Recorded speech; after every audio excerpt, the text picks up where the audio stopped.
Hello kids, हिस्ट्रीचा आता आपण पुढचा चॅप्टर बघूया, द वेदिक एज. सुरुवात करूया. The origin of Aryans. हे आर्यन्स आले कुठून? Around 1500 BCE the Indus valley civilization started declining. जवळपास 1500 BCEच्या दरम्यान हे इंडस व्हॅली सिव्हिलायझेशन आहे हे काय व्हायला लागलं? डिक्लाइन व्हायला सुरुवात झाली. Around the same time Aryan started migrating to India. आणि त्याच दरम्यान आर्यन्स हे काय झाले? इंडियात मायग्रेट व्हायला सुरुवात झाली. Aryans were the group of people who migrated from Central Asia. आता हे आर्यन्स कोण होते? तर सेंट्रल एशियामधून इंडियामध्ये मायग्रेट झालेली लोक होती. ॲज देअर पॉप्युलेशन ग्रीव they were compelled to leave their original homes in search of new shelter and new grazing land. आता काय व्हायला लागलं? जसं जसं त्यांची पॉप्युलेशन वाढायला लागली तसं तसं त्यांचं जे ओरिजिनल होम होतं ते सोडून त्यांना नवीन शेल्टर आणि नवीन ग्रेझिंग लँड शोधण्यासाठी बाहेर पडावंच लागलं. They wandered in different location. ते खूप ठिकाणी हिंडले. Those who migrated to India came to be known as Indo Aryans.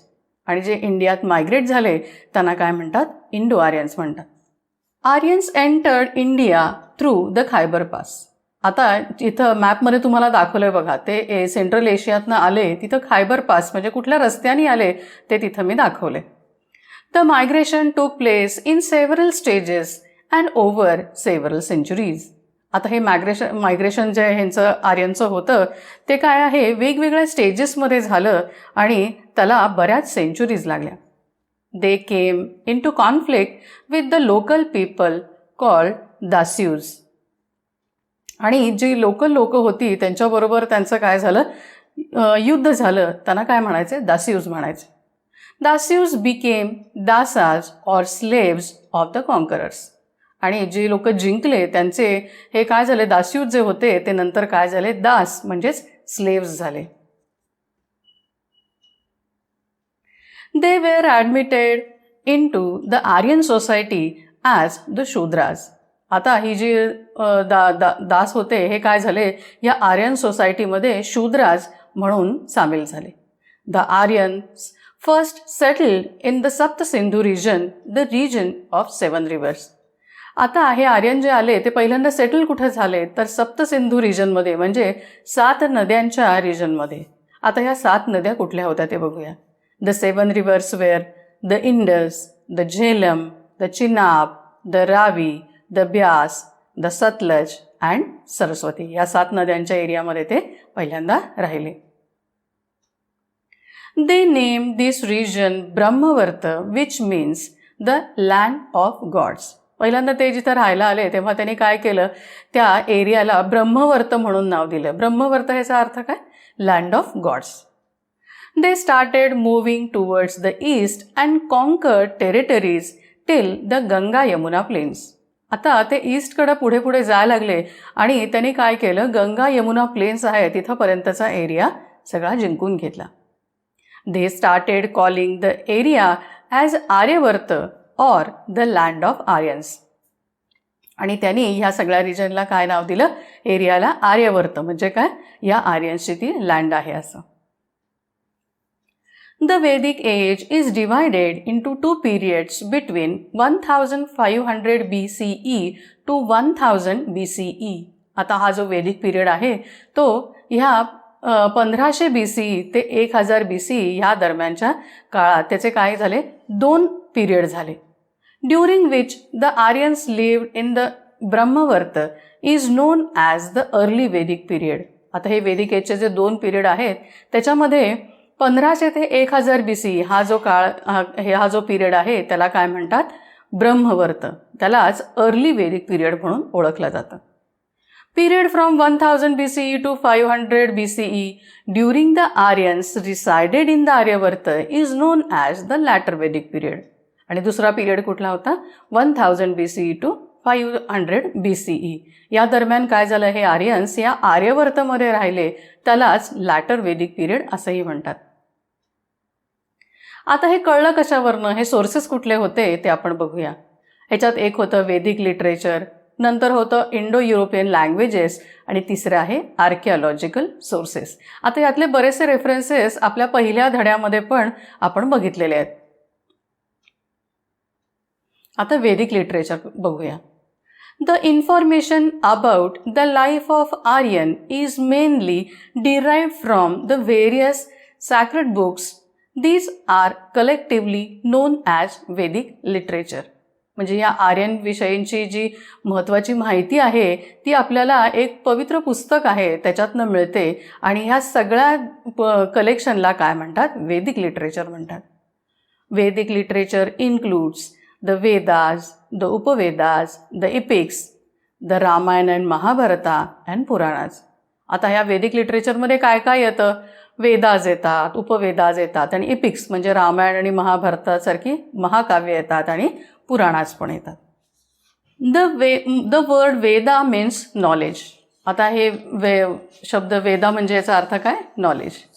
The Vedas are known as a storehouse of knowledge as they contain information on political, social, economic, religious and cultural life of Aryans. आता हे वेद म्हणजे तरी आहेत काय? हे नॉलेजचं store house आहे. म्हणजे काय काय आपल्याला नॉलेज मिळतं? तर आर्यन्सचं पॉलिटिकल लाईफ म्हणजे राजकीय त्यांचं लाईफ कसं होतं, सोशल म्हणजे सामाजिक कसं होतं, इकॉनॉमिक आर्थिक कसं होतं, रिलिजियस धार्मिक कसं होतं आणि कल्चरल लाईफ कसं होतं हे सगळ्याची माहिती ह्याच्यात मिळते. The Vedas are written in Sanskrit आणि हे वेद लिहिले कुठल्या भाषेत? तर संस्कृतमध्ये. आता हे 4 वेद आहेत ते कुठले आहेत बघूया. 4 Vedas are Rigveda, Samaveda, Yajurveda and Atharvaveda. आता हे 4 वेद आहेत, ऋग्वेद, सामवेद, यजुर्वेद आणि अथर्ववेद. आता त्याच्याविषयी जरा माहिती घेऊया. The Rigveda is a set of hymns. आता ह्या ऋग्वेदामध्ये काय? सगळी स्तोत्र लिहिलेली आहे, त्याचा तो सेट आहे. The Samaveda is a compilation of songs mainly taken from Rigveda. आता ह्या सामवेदा म्हणजे काय आहे? ऋग्वेदामधली जी काही घेतलेल्या गाण्यांचं जे कंपायलेशन आहे ते सगळं ह्याच्यात आहे. यजुर्वेदा कंटेन्स ऑफ सॅक्रिफिशियल फॉर्म्युला आणि हे यजुर्वेद म्हणजे काय? यज्ञ कसं करायचं आणि त्याची सगळी सूत्र दिलेली आहेत. The Atharvaveda is a collection of spells and magical harms. Atharvaveda म्हणजे काय? तुम्ही बघितलं असेल वेगवेगळे चमत्कार पूर्वी लोक करायची, म्हणजे मंत्र म्हणायचे आणि अचानक अग्नी प्रज्वलित व्हायचा. किंवा तुम्ही रामायण महाभारतामध्ये बघितलं असेल बघा, ते बाण धरायचे धनुष्यामध्ये आणि काहीतरी मंत्र म्हणायचे आणि अचानक त्या बाणाचं काय व्हायचं? पावसात रूपांतर व्हायचं, त्याच्यानंतर अग्नीत रूपांतर व्हायचं. तर हे सगळं काय आहे? या सगळ्या गोष्टी काय आहेत? अथर्ववेदामध्ये आहेत. The Vedas were the first oral tradition that were pass down from generations to generations for several centuries. आता कसं व्हायचं? रिटन रेकॉर्ड सगळं होतं, पण पूर्वी काय व्हायचं? म्हणजे वडिलांच्याकडून मुलाकडे, मुलाकडून त्याच्या मुलाकडे, असं हे जनरेशन्स टू पिढ्यानपिढ्या हे नॉलेज काय व्हायचं? ओरली म्हणजे त्यांच्याकडनं म्हणून घेतलं जायचं आणि हे जवळपास असं बऱ्याच सेंचुरी सुरू होतं. Each of the Vedas is divided into 4 parts आणि हा प्रत्येक वेद आहे हा 4 पार्टमध्ये विभागला आहे. आता हे 4 पार्ट कुठले?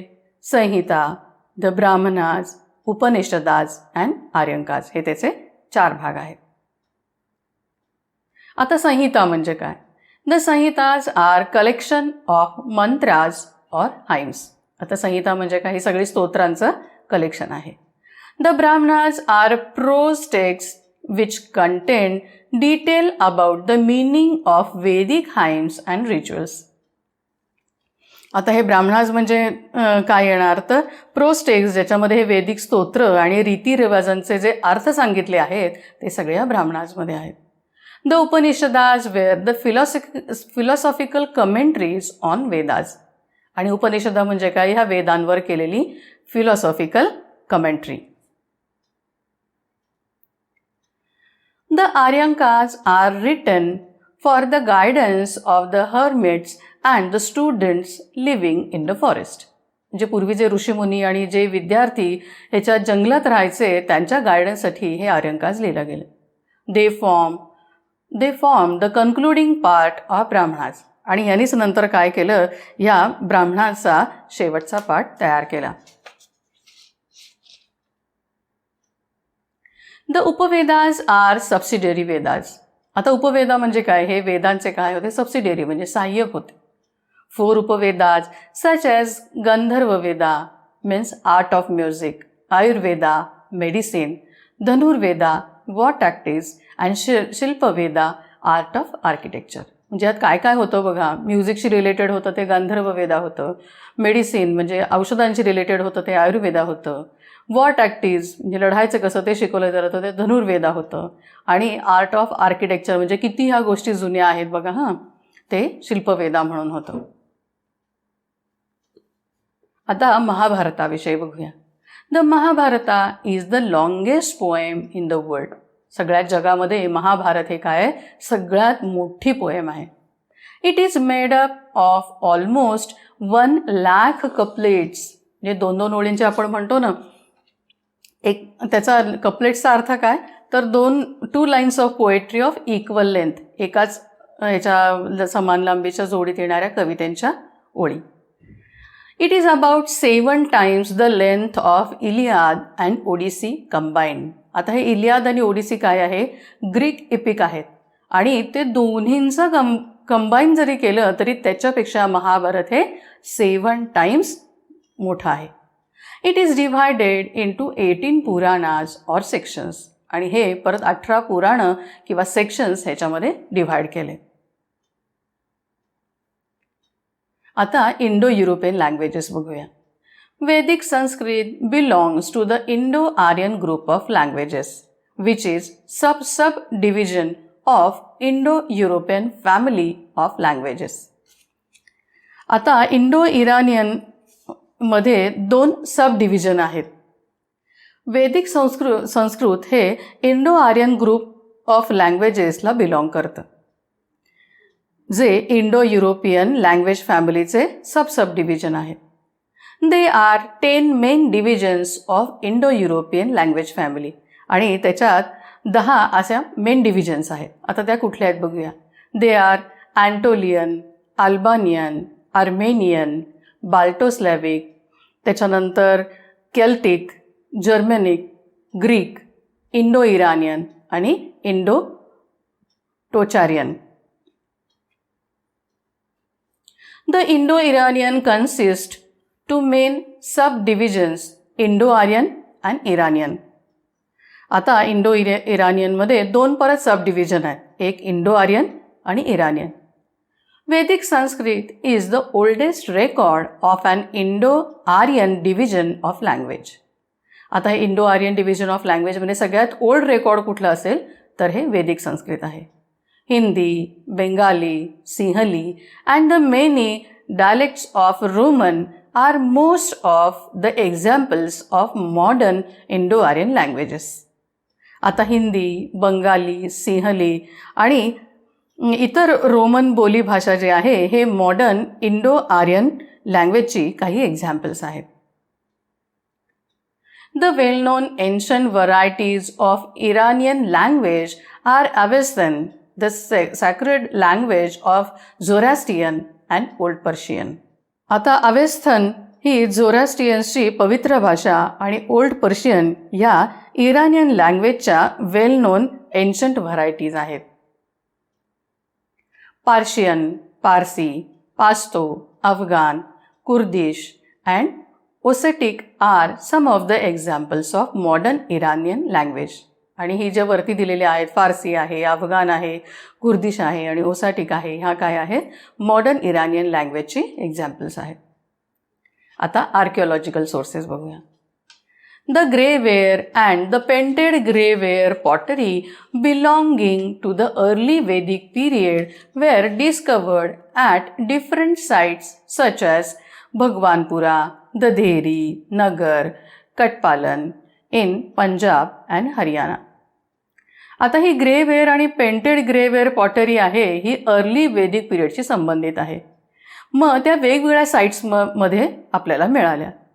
पंजाब आणि हरियाणामध्ये आपल्याला भगवानपुरा, दधेरी, नगर, कटपालन ह्या ठिकाणी हे सोर्सेस सापडले. The sources includes eggs made up of iron and other iron weapons belonging to the later Vedic period. आता या रिसोर्सेसपैकी लोखंडाच्या कुऱ्हाडी आणि इतर आयर्न वेपन्स जी शस्त्र म्हणतो आपण ज्याला ती होती, ही सगळी लॅटर वेदिक पिरियडशी संबंधित आहेत. 4 types of pottery have been associated with the latter Vedic period. आता लॅटर वेदिक पिरियडशी संबंधित 4 टाईपच्या पॉटरी आहेत. कुठल्या आहेत? Black and red ware, black slipped ware, painted grey ware आणि चौथी आहे रेड वेअर. आता मगाशी आपण म्हटलं की ह्या वेदिक एजचे 2 पार्ट आपण बघतो, अर्ली वेदिक पिरियड आणि लॅटर वेदिक पिरियड. आता आपण माहिती घेऊया अर्ली वेदिक पिरियड विषयी. आता हा पिरियड होता किती? 1500 BCE to 1000 BCE हा पिरियड होता. It is also known as Rig Vedic period because the Rig Veda was composed at this time. आता यालाच ऋग्वेदिक पिरियड असं सुद्धा का म्हणतात? कारण या पिरियडमध्ये ऋग्वेदाचे कंपोज केले गेले. आता ह्या अर्ली वेदिक पिरियडमधलं फॅमिली लाईफ आणि इतर काही गोष्टी आहेत त्या आपण डिटेलमध्ये बघूया. त्यावेळेस त्या लोकांचं फॅमिली लाईफ कसं होतं.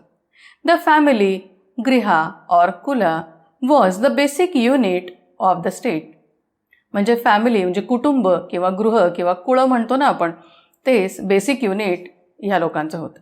The family consisted of parents, brothers, sisters, sons and daughters. आता या फॅमिलीमध्ये कोण कोण होतं? आई वडील होते, भाऊ होते, बहिणी होत्या, मुलं होती आणि मुलीही होत्या. Generally their relations were marked by cordiality and a spirit of mutual accommodation and help. It was a patriarchal society. Many generations of the family lived under the same roof. आता या लोकांची रिलेशन्स जी होती ती सगळी काय होती? सगळे एकमेकांशी प्रेमाने राहायचे, एकत्र राहायचे, एकमेकांना मदत होईल या बेसिसवर ही रिलेशन्स होती.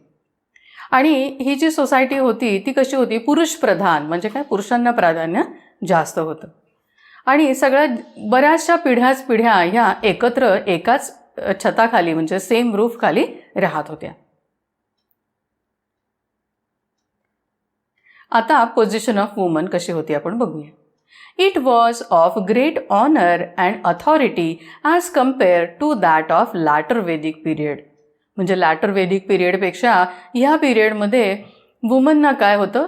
ग्रेट ऑनर होता, मान सन्मान होता आणि अथॉरिटी, अधिकारही होते. Woman were given a certain amount of freedom in selecting their husband.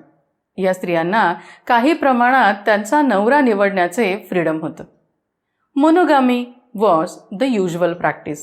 म्हणजे एकच नवरा किंवा एकच बायको असणं अशी प्रॅक्टिस त्या काळात होती. Women controlled household affairs and participating in the sacrifices and other domestic ceremonies and feasts. आता ह्या बायका घरातल्या तर सगळ्या जबाबदाऱ्या पार पडायच्याच, पण यज्ञ असेल तर त्यात भाग घ्यायच्या किंवा इतर घरगुती जे सेरेमनी समारंभ असायचे किंवा मेजवानी असायच्या त्यात सुद्धा भाग घ्यायच्या. There was no seclusion of women and no restriction on their movement. म्हणजे पूर्वी काय व्हायचं? एकांतवास हा पुरुषांसाठी असायचा, पण तो ह्या काळात स्त्रियांसाठी नव्हता. आणि दुसरी गोष्ट काय? त्यांच्या मोमेंटवर रेस्ट्रिक्शन नव्हतं. Practice of widow marriage was noticed. आणि त्या काळात विधवांचा पुनर्विवाह ही प्रॅक्टिस आपल्याला बघायला मिळते. Marriageable age was around 16 to 17 years and no example of child marriage. तेव्हा हे लग्नाचं वय होतं ते 16 ते 17 वर्ष होतं आणि चाइल्ड मॅरेजची मात्र कुठेही आपल्याला उदाहरणं बघायला मिळत नाहीत. Education of girls was not neglected. आणि ह्या मुलींचं शिक्षण आहे ते अजिबात निग्लेक्ट केलेलं नव्हतं. Some of them composed hymns and rose to the rank of seers such as Vishwavara, Ghosha, Apala.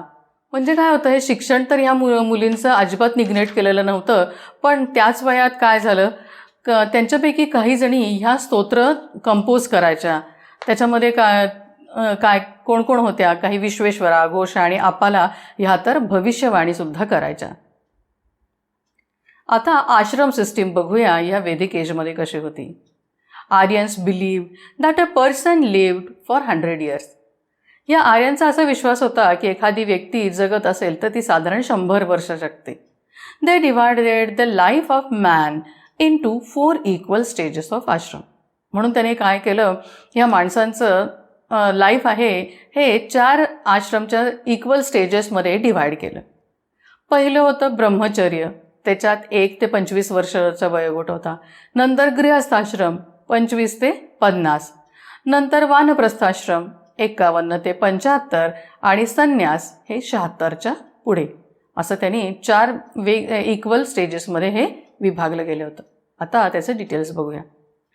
Brahmacharya was the first stage where a person stayed with his guru in the Gurukul and received education. ब्रह्मचर्य ही पहिली stage होती ज्याच्यामध्ये व्यक्ती काय व्हायचा, त्याच्या गुरुकडे गुरुकुलामध्ये राहायचा आणि शिक्षण घ्यायचा. The second stage was the Grihastha where the person got married and led a family life as the householder. दुसरं स्टेज काय होतं, गृहस्थाश्रम. या स्टेजमध्ये काय व्हायचं, त्या व्यक्ती ही लग्न करायची आणि गृहस्थ म्हणून कौटुंबिक जीवन जगायची. The third stage was the Vanaprastha where the person gave up his worldly life and went to forest to meditate. आणि तिसऱ्या स्टेजमध्ये काय झालं, वानप्रस्थ आश्रमामध्ये ही व्यक्ती काय करायची, फॅमिली लाईफ आहे हे जीवन सोडून द्यायची आणि ध्यान करण्यासाठी जंगलामध्ये जायची. The last stage was Sannyasa where the person renounce the world and became ascetic. आता शेवटची जी स्टेज होती तिथं ही व्यक्ती काय करायची, जगाचा त्याग करायची आणि तपस्वी व्हायची. आता बघूया रिलिजियस कंडिशन्सकडे. The Aryan worshipped different forces of nature as god and goddesses. आता हे आर्यन जे होते ते देव आणि देवी म्हणून निसर्गातल्या वेगवेगळ्या शक्तींची पूजा करायचे. जसं Indra king of gods, Agni god of fire, Surya god of sun, Varuna god of water, Vayu god of wind, Usha goddess of dawn were worship. मग ह्याच्यामध्ये काय होतं, देवांचा राजा इंद्र होता, अग्निदेवता होती, सूर्यदेवता होती, जलदेवता होती, वायुदेवता होती, पहाटेची देवता होती. या सगळ्यांची ही लोक काय करायची, पूजा करायची. Prayers were recited in the praise of these gods in open air. आणि हे सगळ्या जे देवतांची स्तुती होती ते ओपन एअरमध्ये करायचे. आता कास्ट सिस्टीम बघूया. The society was initially divided on the basis of varna meaning skin color. तेव्हा काय होत होतं, सोसायटी ही मेनली वर्ण सिस्टीम म्हणजे त्या व्यक्तीचा रंग कसा आहे त्याच्यावर डिव्हाइड केलेली होती. The fair skin Aryans considered the Dasas inferior. आणि हे आर्यन्स काय होते, फेअर स्किन म्हणजे गोरे होते, ते ह्या दासांना नेहमीच कमी लेखायचे. Society was divided on the basis of occupation which later developed into caste system. आता ही सोसायटी आहे ती कशात डिव्हाइड केलेली होती, तर व्यवसाय लोकांचे आहे त्याच्याविषयी त्याच्या बेसिसवर डिव्हाइड केलेली होती आणि पुढे हीच कास्ट सिस्टीम बनली. आता ह्या कास्ट होत्या कुठल्या कुठल्या, एक होती ब्राह्मण, क्षत्रिय, वैश्य आणि शूद्र. आता ब्राह्मण कॅटेगरीत कोण कोण होतं, Brahmins were priests and the teachers. म्हणजे हे कोण, पुजारी होते आणि शिक्षकही होते. Kshatriyas were the king and the warrior class who protect the people. आणि क्षत्रियामध्ये कोण होते, राजे होते आणि वॉरियर क्लास म्हणजे लढवय्ये होते जे या लोकांचं रक्षण करायचे. Vaishyas were farmers, craft persons and trading class. या वैश्यांमध्ये काय होतं, शेतकरी होते, कारागीर होते आणि व्यापारीसुद्धा होते. शूद्राज वेअर दासाज. आणि क्षुद्र म्हणजे कोण, हे दास होते ते. And Aryans who disobeyed the social norms. आणि जे आर्यन्स हे सोशल नॉर्म्स डिसओबे करायचे त्यांना पण ह्या शूद्र म्हणूनच ओळखलं जायचं. The caste system was flexible as the person born in a Kshatriya family कुड बिकेम वैश्या अँड वायस वर्सा. म्हणजे कास्ट सिस्टीम ही काय होती, फ्लेक्झिबल होती. एखादी व्यक्ती जर क्षत्रिय फॅमिलीमध्ये जरी जन्माला आला असेल तरी तो वैश्य होऊ शकायचा किंवा हे उलटसुद्धा होऊ शकायचं. आता इकॉनॉमिक लाईफ बघूया. One of the most important means of living was cattle breeding. सगळ्यात महत्त्वाचं हे काय होतं, लिव्हिंगचं मीन्स काय होतं तर हे पशुपालन. काऊज was regarded as the standard of value. हे काऊजना काय होतं, स्टँडर्ड ऑफ व्हॅल्यू समजलं जायचं. Wealth and prosperity depends upon the position of a number of काऊज. म्हणजे एखाद्या व्यक्तीकडं किती गायी आहे त्याच्यावरती ती किती श्रीमंत आहे किंवा समृद्ध आहे हे अवलंबून असायचं. Animals such as horses, sheeps, goat, dogs and donkeys were also domesticated. म्हणजे हॉर्सेस असतील, शीप असतील, गोट असतील, डॉग्स असतील, डॉंकी ह्याचंसुद्धा हे प्राणीसुद्धा पाळले जायचे. Agriculture and hunting was also practised. शेती आणि ही शिकार ह्या दोन्ही गोष्टी प्रॅक्टिस केल्या जायच्या. Trade was carried on by barter system. आणि ट्रेड हा बार्टर सिस्टीम म्हणजे काय, एक वस्तू घ्यायची आणि दुसरी घ्यायची, त्याला काय म्हणतात, बार्टर सिस्टीम. आतासारखं पैशाचं ट्रान्झॅक्शन नव्हतं, तर एक वस्तू तुम्ही द्यायची आणि दुसरी त्या मोबदल्यात घ्यायची, त्याला म्हणायचं barter system.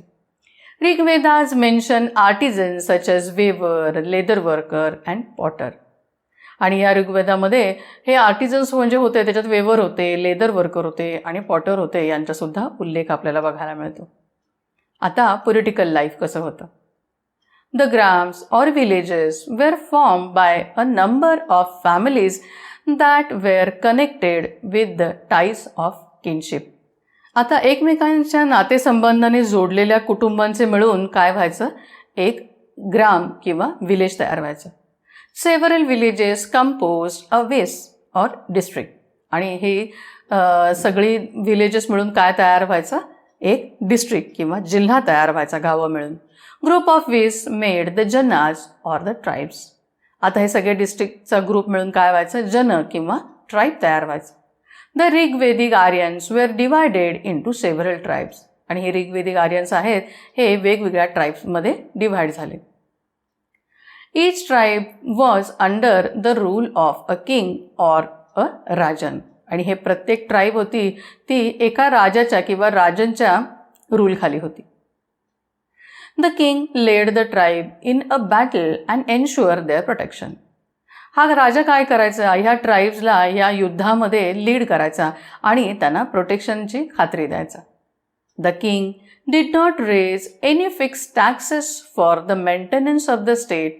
However, the people obeyed him and gave voluntary gifts called bali.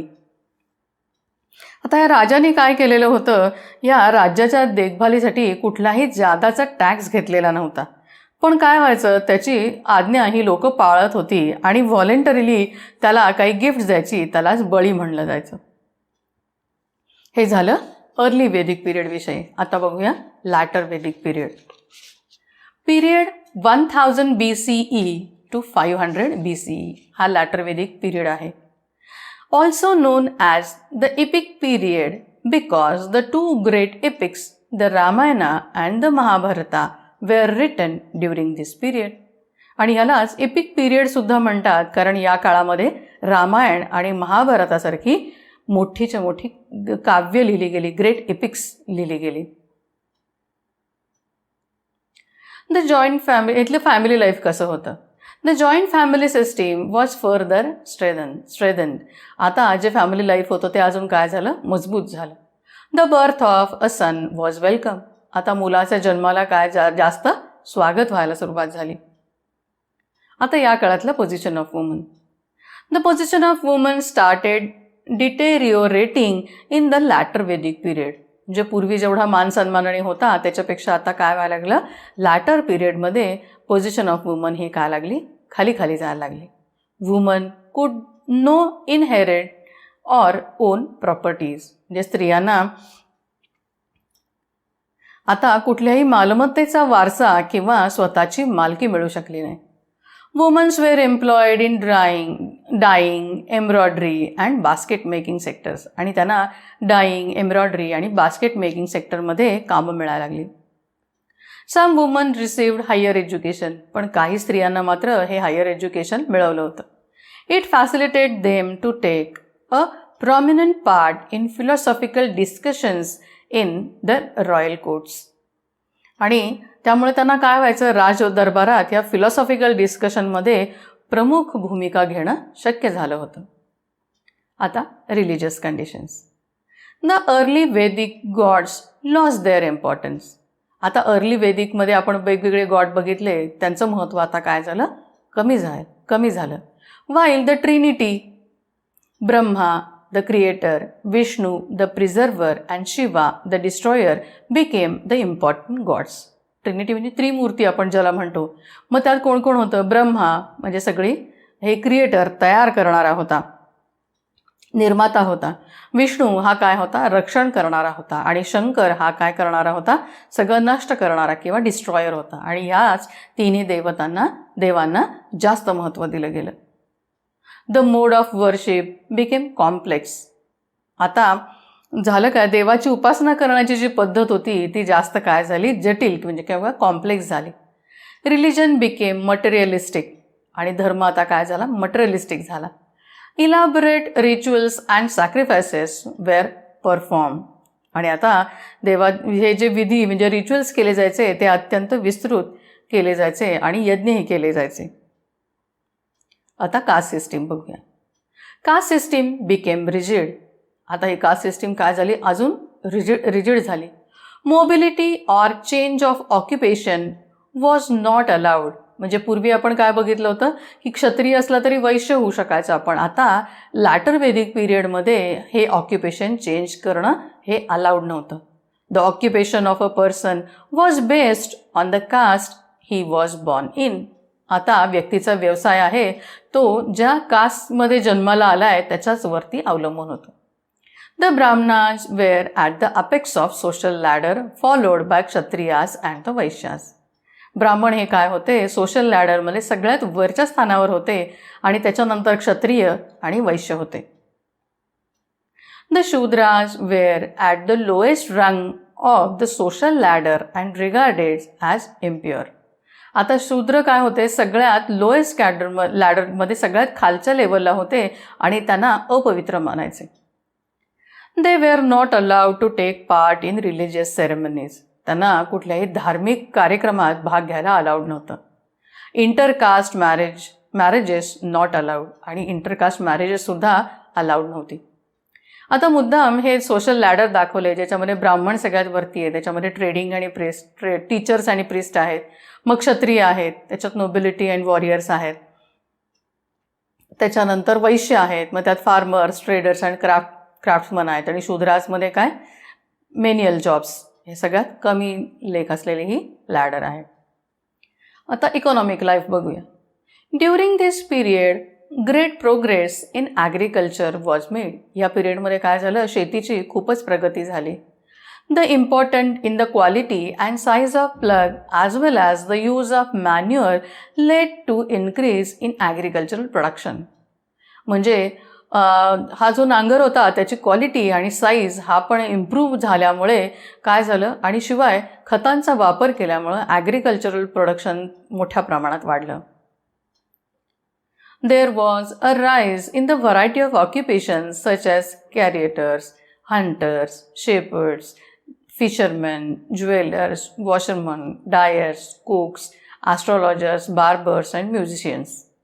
आता ह्या वेगवेगळ्या ऑक्युपेशन्स आहेत ह्या पण काय झाल्या,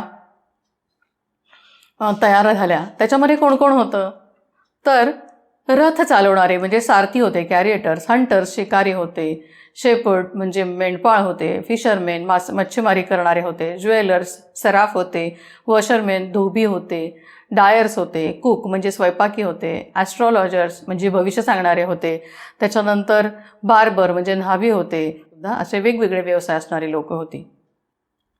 आता political life. The union of tribes led to the formation of bigger territorial units. आता सर्व जमाती मिळून एक मोठी टेरिटोरियल म्हणजे प्रादेशिक युनिट्स तयार झाली. Kings perform sacrifices or yajanas such as Vajpeya, the Rajasuya and the Ashwamedha to symbolize the degree of success achieved in realizing their ambition. आता हे राजे काय करायचे, वेगवेगळे यज्ञ करायचे, ज्याच्यामध्ये काय होतं, वाजपेय होतं, राजसूय यज्ञ होता, अश्वमेध यज्ञ होता.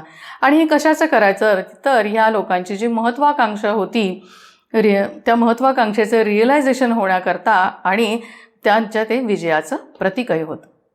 As the king expanded their influence their titles also modifies. आणि जशी जशी ह्या राजांची टेरिटरी एक्सपांड व्हायची किंवा इन्फ्लुएन्स एक्सपांड व्हायचा तसं तसं त्यांची टायटलसुद्धा बदलत होती. Raja was used for ordinary king and adhiraja, rajadhiraj, samrat, Virat, एकराट and सार्वभौम signified various degree of suzerains. म्हणजे काय, ऑर्डिनरी किंग होता त्याला राजा म्हणून राजा म्हटलं जायचं. त्याच्यानंतर अधिराज, राजाधिराज, सम्राट, विराट, एकराट, सार्वभौम हे काय होतं, हे त्या राजांचा त्यांच्या कंट्रोलमध्ये किती शासन आहे त्याच्यावरती ठरवलं जायचं. The position of the king was generally hereditary. आणि हे राजाचं पद हे काय होतं, हेरिडिटरी होतं, म्हणजेच काय होतं, राजाचाच मुलगा राजा व्हायचा. This was his duty to uphold the law, the dharma and punish the corrupt. आता या राजाची ड्युटी काय होती, तर या धर्माचं आणि कायद्याचं पालन करायचं आणि जे करप्ट होते, भ्रष्ट होते त्यांना काय करायचं, शिक्षा द्यायची. असं हे पॉलिटिकल लाईफ होतं. इथं आता हा आपला वेदिक एज हा चॅप्टर संपला. याच्यात काय काय बघितलं, हे आर्यन्सचं ओरिजिन कुठलं होतं, ते कशातनं आपल्याला माहिती मिळाली, त्याचे सोर्सेस कुठले होते, अर्ली आणि लॅटर वेदिक पिरियडमध्ये आपण काय काय बघितलं, ह्या दोन्ही पिरियडमध्ये पोझिशन ऑफ वुमन कशी होती, रिलिजियस कंडिशन कशी होती, इकॉनॉमिक लाईफ कसं होतं, फॅमिली लाईफ, आश्रम सिस्टीम, कास्ट सिस्टीम आणि पॉलिटिकल लाईफ कसं होतं, हे सगळं आपण ह्या अर्ली आणि लॅटर वेदिक ह्या दोन्ही पिरियडचं बघितलं. So here ends the chapter the Vedic age. आता याची PPT आहे, व्हिडिओ आहे, वर्कशीट आणि क्विज हे आपल्या वेब ॲपवर आणि वेब पेजवर तुम्हाला मिळतीलच. ते सोडवा आणि काही शंका असेल तर हे व्हिडिओ परत एकदा बघा. So here ends the chapter the Vedic age. Thank you.